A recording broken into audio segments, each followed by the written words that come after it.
Welcome to Unleashed, the show that explores how to thrive as an independent professional. Unleashed is produced by Umbrex, which connects you with the world's top independent management consultants. And I'm your host, Will Bachman. I'm so excited to be here today with Angelique Rewers, who runs The Corporate Agent, a firm that helps small businesses develop deals and get projects with corporate clients. Angelique, welcome to the show. Thanks, Will. It's good to be here. Angelique, what is some of the secret sauce here? How do you help small businesses? What are the phases? Walk us through the process of helping a small business develop opportunities with corporate clients. Well, from certainly a practical perspective, we're a company that's a consulting company, a mentoring company, a training company. But in terms of how we do that work and what we focus on, we really are all about simplifying the labyrinth that it can be to work with B2B organizations. And at the end of the day, Will, there's really three simple problems that whether you're a management consultant, a solo practitioner, or you're a $50 million or $100 million company, you always have the same problems every morning when you wake up. And that is that you don't have enough decision makers to talk to, which is a visibility and a proximity problem. You have a problem that they don't want to talk to you. They don't want to be sold to, and they're very busy. So you have a relevancy and an urgency problem. And then when you do get the chance to talk to them, you get that coveted meeting, you get to that coveted decision maker table, you have the problem that you're having the wrong conversations with these decision makers, which comes down to a control and a clarity problem. So for us, it's all about solving those three problems. How do you have enough decision makers to talk to? How do you crack the code on getting them to want to talk to you? And then how do you structure your relationships with them so that you're always having the right conversations with the right people at the right time? So that's really our secret sauce in terms of how we do what we do. Fantastic. And so walk me through each of the phases.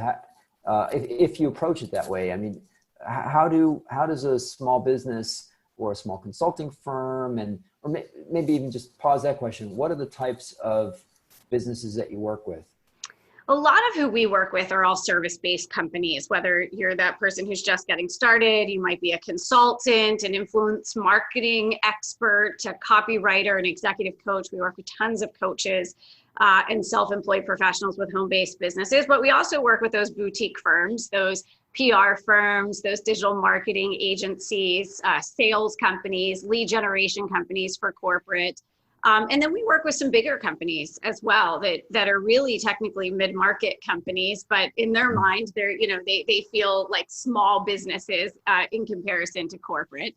So we work with those as well, but about 90% of who we work with are service-based companies as opposed to product-based companies. And there's some real advantages to that. You know, when you're a service-based provider, scaling is a lot easier, right? So we're not dealing with those supply chain issues that would come up for, say, a small business that's trying to provide brake pads to GM or Ford. So we really focus more on that service base, but it's also a unique place, as you know, Will, because this is your world too. It's that whole idea of selling the invisible. So when you're not a brake pad and you're a management consultant or you're a marketing pro or you're an executive coach, you have a lot different problems than if you are selling a product to these companies, because there's a lot of folks out there who do it, and it's very difficult to differentiate yourself in the market today. Yeah. So how do you work with clients on that first part about just getting, being able to even get in front of decision makers? Yeah, it's so old school today, and yet it completely works. It's all about visibility, but not just any visibility. It's about proximity. We have to remember that when you're talking about busy decision makers, they don't operate the same way that all of us do. They're not sitting listening to podcasts and reading LinkedIn articles and searching for, free reports online and clicking through Facebook ads. That's really not how they behave. They're very insulated, and they go to only a few trusted sources. About 80% of their information comes from a few trusted sources, and it comes from their peers and their colleagues. And it comes from major centers of influence that are already out there, that already exist, whether it's Gartner, whether it's Gallup, whether it's the, original parts manufacturer association in the automotive industry, whether it's the consumer electronics show in Las Vegas. So really, when you want to tap into these companies, you have to go in through a side door. You have to go in through one of these centers of influence that already exist out there, or you have to create your own platform that they're going to come to. But that's really doubling your effort. So the fastest way to do it is to understand how to crack the code on building relationships with these centers of influence and being where those decision makers are already going, where they already have that trust factor, they already have that relationship, and really putting yourself at the center of that. If you don't do that, you're quadrupling the amount of work that you have to do. Even things, Will, I know, podcasts are amazing, but even doing things where you're partnering on podcast episodes with industry associations so that you can get those eyeballs, right? Or those ears, I guess, in the case of a podcast, but you have to go where they already are. The idea that you can compete against these organizations for those eyeballs it's a tremendous amount of rolling water uphill. And we hate to see those independent business owners doing that. Yeah.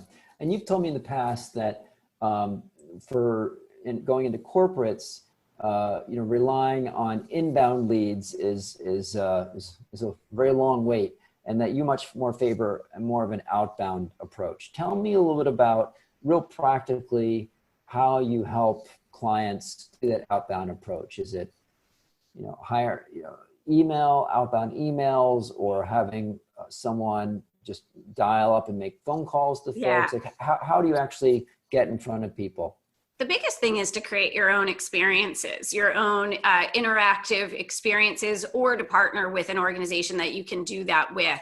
Things like executive roundtables, executive briefings, right now virtual crowdsourcing across companies, and creating those platforms where decision makers from multiple organizations can come together and crowdsource solutions. That's a really big one right now in this pandemic space. There is no how-to manual of how do you get through the pandemic of 2020, the great shutdown of 2020. That doesn't exist. I know we're all kind of trying to look at, is this more like the Great Recession? Is this more like the Great Depression? Looking back to try to find some things, but creating those experiences is the number one way to get in front of them. You can certainly do outbound emails and phone calls, but you're looking at percentages of conversion, typically under 1%, which, by the way, is the same for inbound marketing.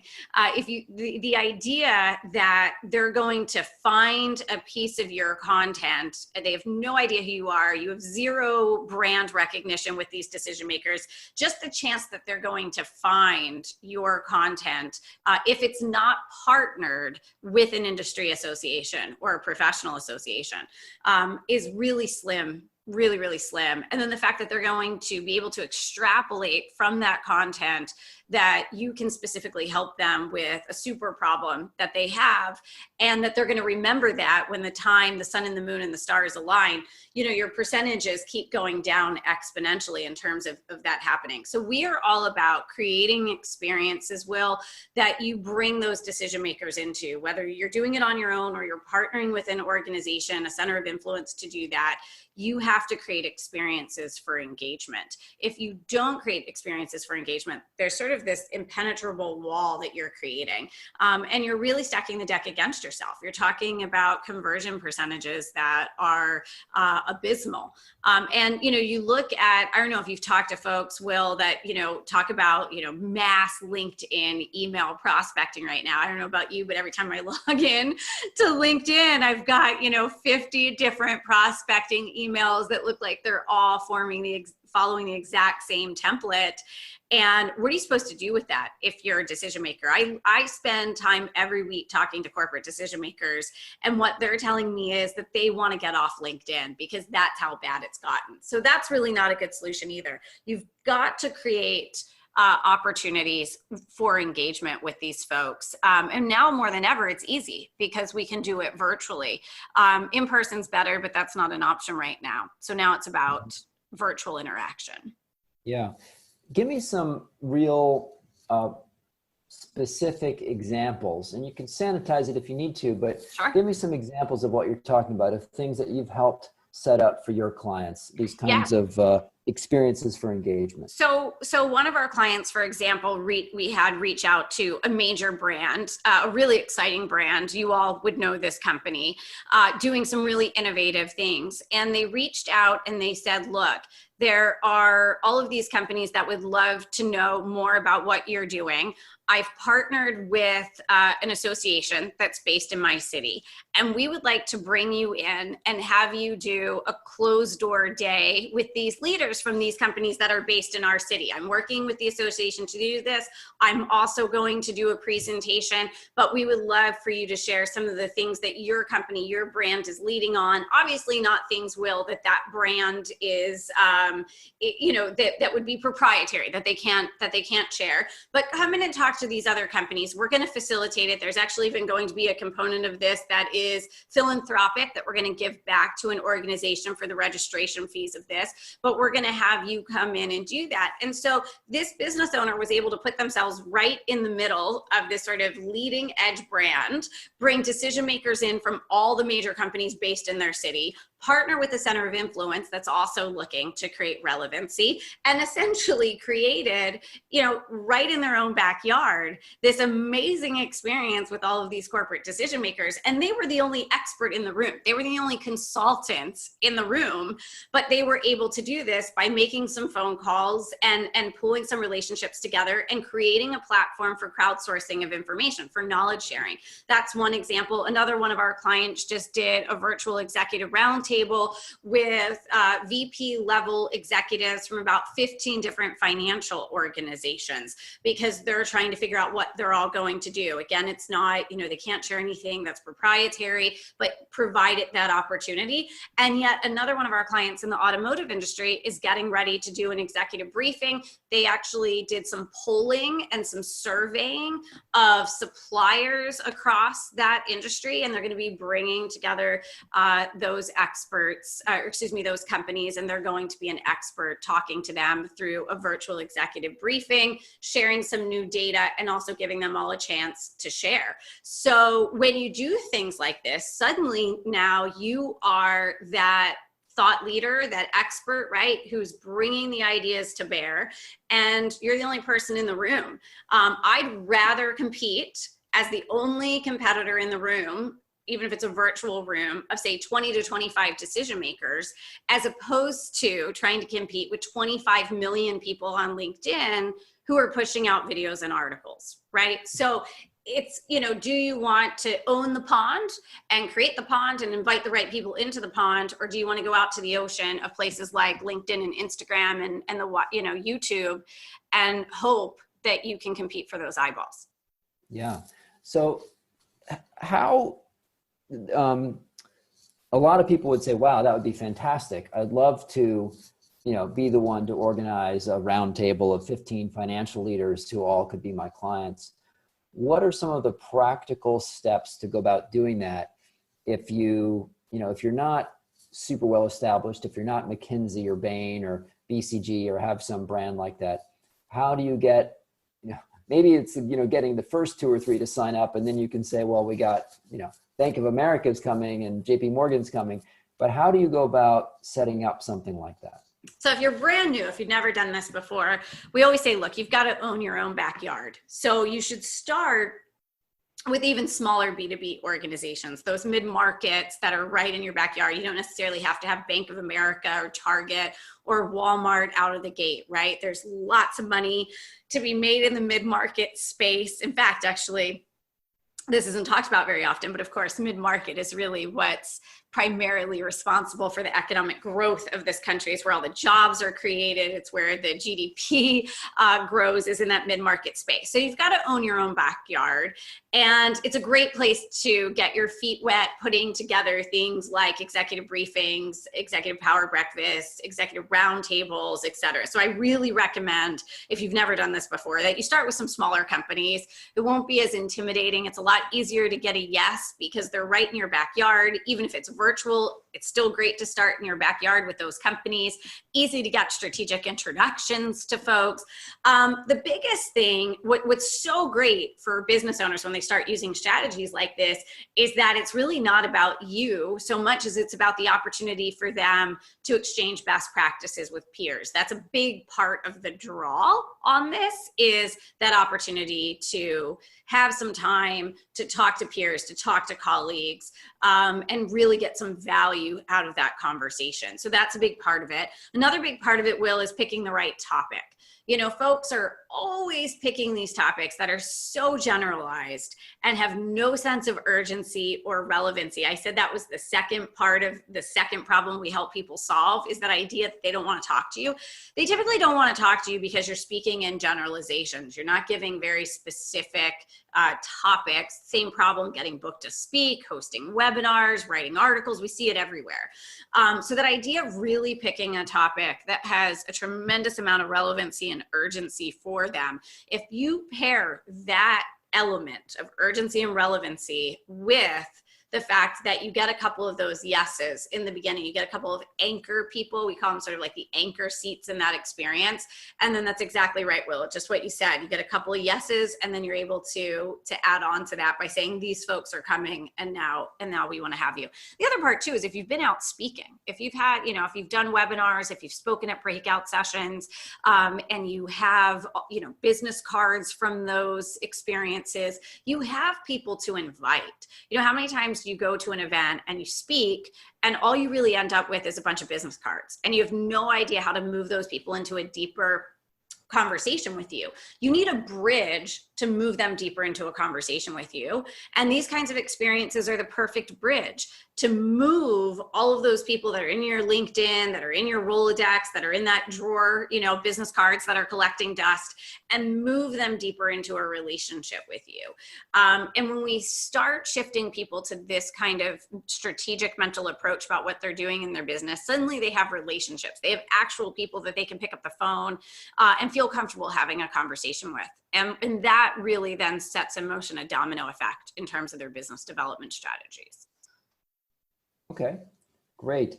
Give me an example of a topic that would be too general, and then a more specific version of it that might capture someone's attention better. Yeah, so a lot of the topics that are going on right now are all around the pandemic, right? And so we're seeing articles out on LinkedIn, we're seeing webinars out on LinkedIn about things like why diversity, inclusion, and equity is still important in a pandemic world, or why, leadership pipelines still have to be filled in a pandemic world, or why quality management is still important, or the 10 things you need to know about quality management in a pandemic. Okay, great. That's some great information. It's all valid. It's all very true. But when I have 59 things on my plate for today, and somehow it's 3:00, and I feel like I've made no progress on those 59 to-do items that I thought I was going to have time to do today, and yet 20 more emails just flooded into my inbox, and I've got 3 more conference calls for the day, am I actually, as a decision maker, going to make time for any of that information? Alternatively, if someone was hosting a crowdsourcing executive roundtable around how do you in the next 3 to 4 weeks determine if you're going to have to do a workforce reduction, a reduction in force, a RIF, or whatever you want to call it. And if so, how do you make those decisions so as not to hurt the gains you've made on diversity and inclusion, while and also keep the skills you need to weather the next 12 months of a downturned economy? If you're going to help me crowdsource what I should be thinking about right now in the next couple of weeks about that, or if I'm about to have a meeting internally with other leaders across the organization about a RIF in our workforce, and you're going to help me think through that process so I can walk into that meeting with an agenda of what we really need to be thinking about, that's tangible to me. I can take action on it in the next 48 to 72 hours. If you're putting stuff out there right now that folks in decision-making roles can't act on in the next 48 to 72 hours, you've got a real problem. And frankly, you're wasting your time, putting that content together. Okay. All right. So if someone wants to organize one of these, kind of a virtual event, as a real practical matter, any tips on that to, even to, let's say that someone has, has developed a pretty large number of connections on LinkedIn, right? Yep. With potential people that they might invite. But then there's also some people where they're not connected on LinkedIn. So they can look these people up, but they don't have their email addresses. How would you suggest, as a practical matter, like what tool would you use to have as a sign-up tool? Do you just say, all right, like email me and I'll send you a link, or do you have a Eventbrite or a Zoom sign up, and then how do you send out those invitations? Like what actually works the best in terms of sending out an invitation to these things? Yeah, the biggest thing is that you actually don't want to overcomplicate it. What works best when you're dealing with busy decision makers is avoiding all the things that we often see done in the online marketing space, frankly. So you don't need an opt-in page. I mean, if you do want to throw a few things up somewhere on your website, that's fine, but you don't need to do that.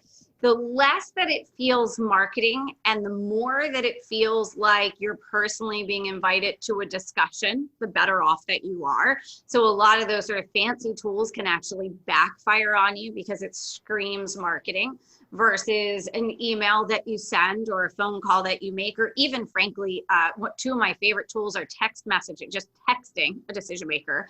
I'm also a huge fan of bomb videos. So just dropping a quick video message to a decision maker to let them know that you're going to be doing this. We also recommend. I'm sorry. Go ahead. What was it? Bomb videos? Bomb. Yeah, like a bomb going off. Yeah, bomb videos, which are fantastic. You can send text. Is that a tool? I'm not familiar with it. It is. It's a tool. It's a subscription. All these cloud-based, SaaS-based tools out there, right? So it's, I don't know, I think it's like $15 to $20 a month for it. I don't ask me, my team pays for it. But you're talking like $20 a month, and you can brand your videos. They're super quick, and then you can push them right in email and right over text. By the way, fantastic tool for getting booked for speaking as well. To reach out to conference planners, industry associations. So it's a really great tool when you're working. There's not a lot of cloud-based tools that I like for working with corporate, but I do love the bomb videos for sure. And how does that work? I've heard of this other tool. Maybe it sounds similar, called Vidyard, where you can you record a video, and then it makes it a little bit easier to just record it with your webcam and then send it in an email. How does the bomb video work? You record it with your cell phone? Yep.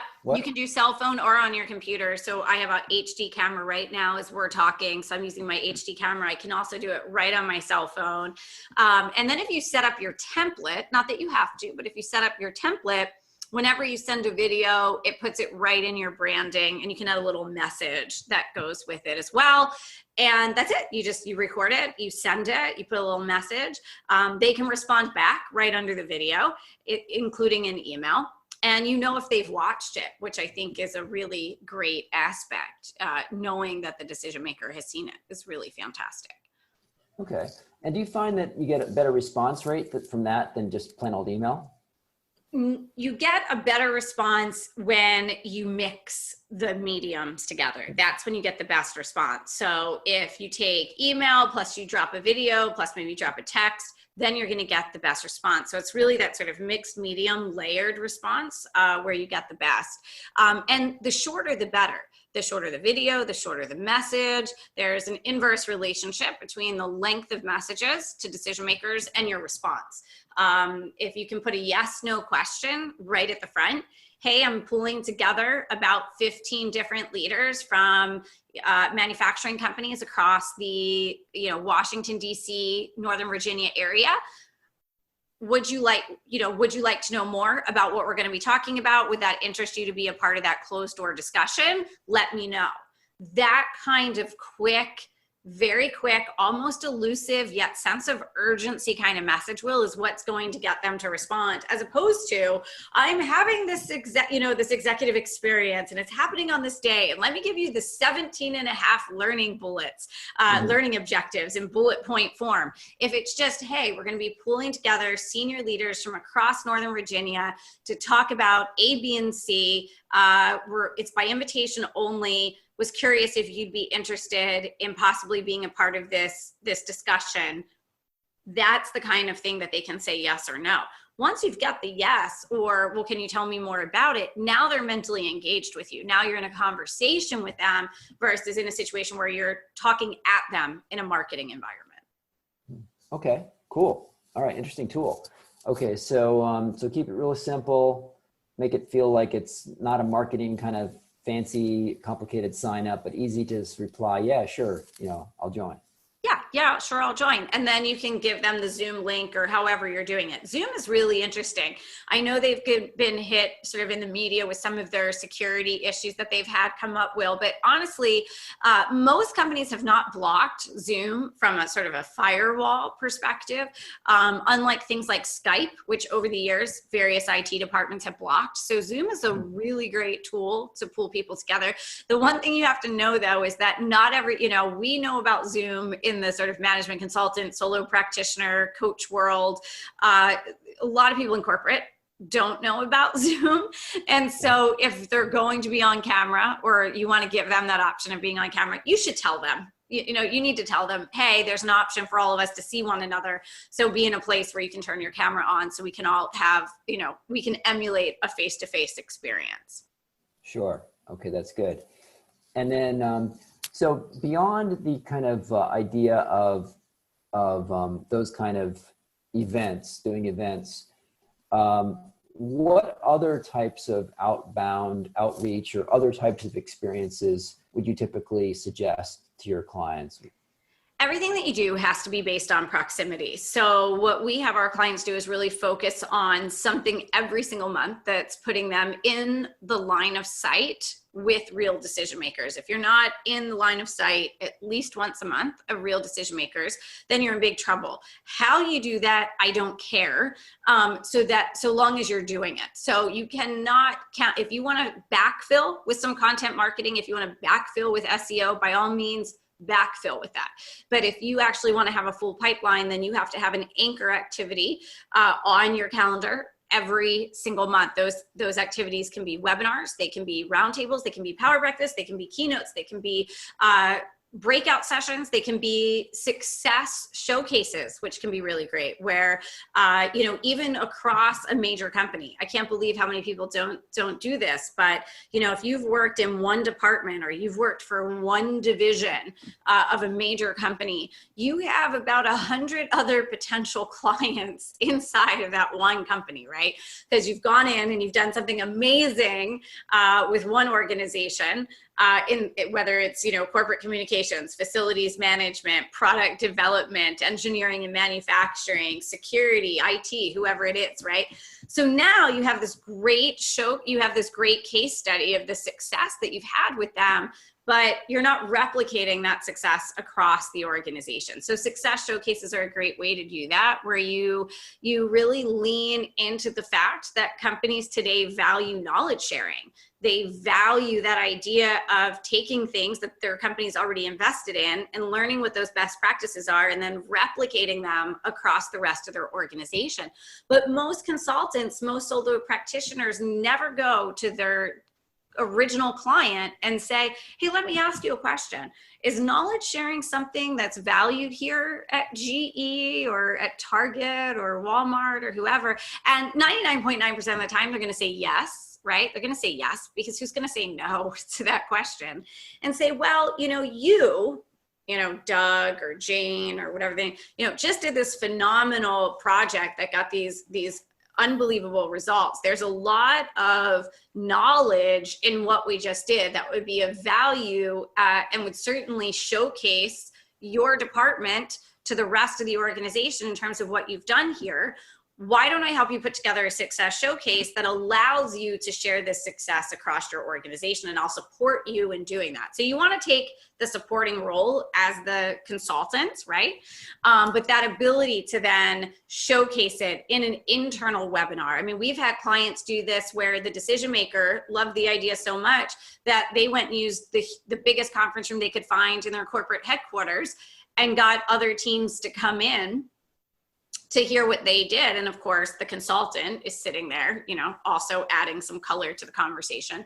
And it's opening up, you know, 20, 30 different clients right inside the same company. So it's all about line of sight. How you do it, I don't care. What I do care about for all of you that are listening is that every single month, you're putting yourself in the line of sight of real decision makers, that they can literally lay eyes on you, not over email, not over phone, but literally they can lay eyes on you.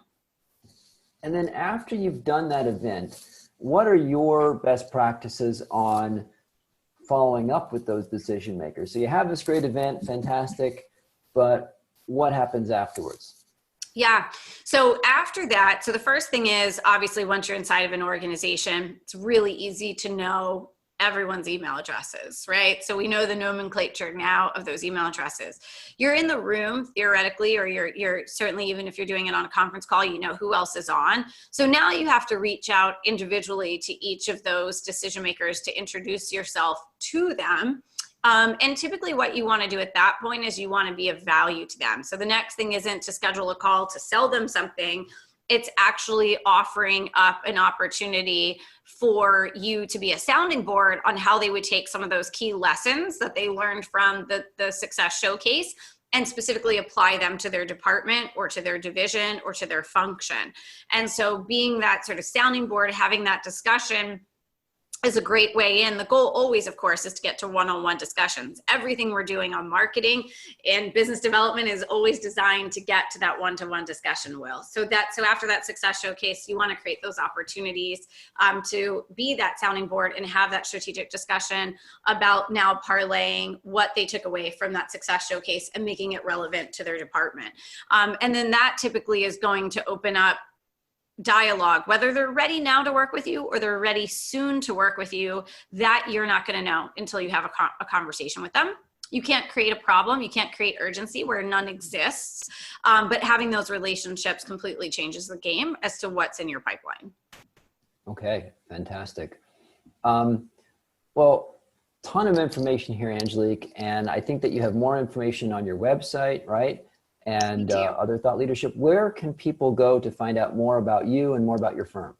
Yeah, the best place to go is thecorporateagent.com/influence, thecorporateagent.com/influence. There are a bunch of free resources on that page, all about gaining influence with these corporate decision makers, where to find them and how do you establish that influence. And really, so much of what we're talking about today, Will, is all about that influence factor that you really need to have, not being, you know, just one of millions out online, but really creating those experiences that position you as that leading authority, as a trusted authority, so that you can have influence in your relationships with these organizations and really be seen in a different light that instantaneously differentiates you from the very, very crowded marketplace that everyone faces today.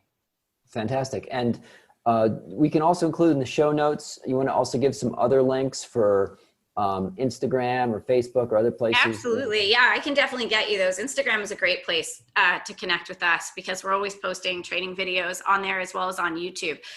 So we can absolutely do that as well. But it's easy to find me. I think I'm the only Angelique Rewers on the planet. All right, great. So check the show notes for those links. Angelique, thank you so much for joining and sharing such a valuable set of tips with our listeners. Absolutely.